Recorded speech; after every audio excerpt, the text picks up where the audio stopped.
এই মুহূর্তে দেখতে পাচ্ছেন ঝড়ের কি অবস্থা। আমি এই ঝড়ের মধ্যেই আপনাদের ভিডিও করে দেখাচ্ছি, ভাইরাল হওয়ার নেশায়। দেখতে পাচ্ছেন কি পরিমাণ একটি ঝড়। এই দেখুন ঝড় হয়েছে, আর এই পাশে বৃষ্টি আসার সম্ভাবনা। আকাশে কালো মেঘ ঘনিয়ে আছে, টান টান করছে না। এখন থেকে বৃষ্টির অপেক্ষায়, বৃষ্টি হবে কিনা এই অপেক্ষায় রয়েছে। আশেপাশে মানুষজন সব পালিয়ে যাচ্ছে।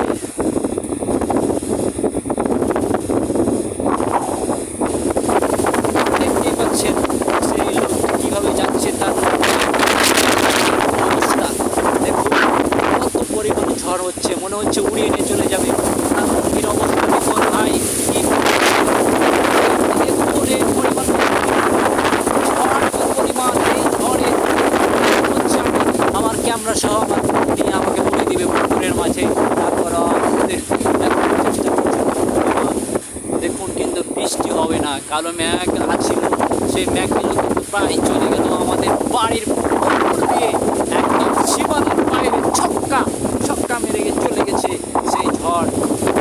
বৃষ্টি না আসলে আমাদের জন্য কয়েকটা দিন ভালো। আমাদের আশেপাশে যে কৃষকগুলো ধান কেটেছে, সে ধানগুলো ঘরে উঠে যাবে, তাহলে সুন্দরভাবে তারা যে পরিশ্রম করেছে সেই পরিশ্রমের ফসলটা সুন্দরভাবে উঠে যাবে। তাই অশেষ আল্লাহর কাছে অশেষ নিয়ামত, অশেষ শুকরিয়া। আল্লাহ তুমি বৃষ্টি কয়েকটা দিন আমাদের সোনালি ফসল কৃষকের সেই ফসল ঘরে উঠে যাবে। আর সেই প্রার্থনাই করি, ঝড়ের মাধ্যমে মেঘ নিয়ে চলে গেল। আল্লাহ এদিকে আর বৃষ্টি দিচ্ছে না, দেখতেই পাচ্ছেন। বৃষ্টিটা কিন্তু দক্ষিণ দিক থেকে আসছিল, দক্ষিণ ও পশ্চিমের কোণা থেকে, দক্ষিণ ও পশ্চিমের কোণা থেকে আপনাদের দেখার চেষ্টা করছি। এই পরিমাণ কি পরিমাণ ঝড়। মোটামুটি আমার জানা মতে যে ঝড় হয়েছে, এই হয়তো ঘন্টায় 50 থেকে 60 কিলোমিটার গতিতে ঝড় বয়ে যাচ্ছে।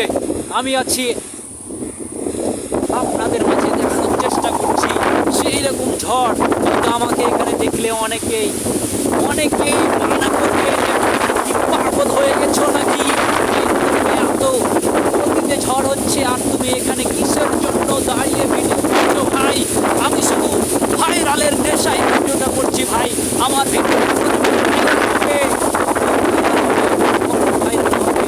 আর কখন ভাইরাল হবে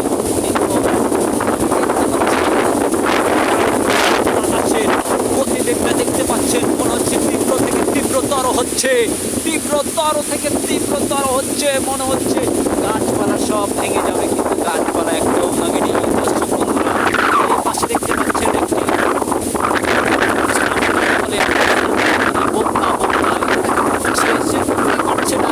বাতাসের গতিতে যে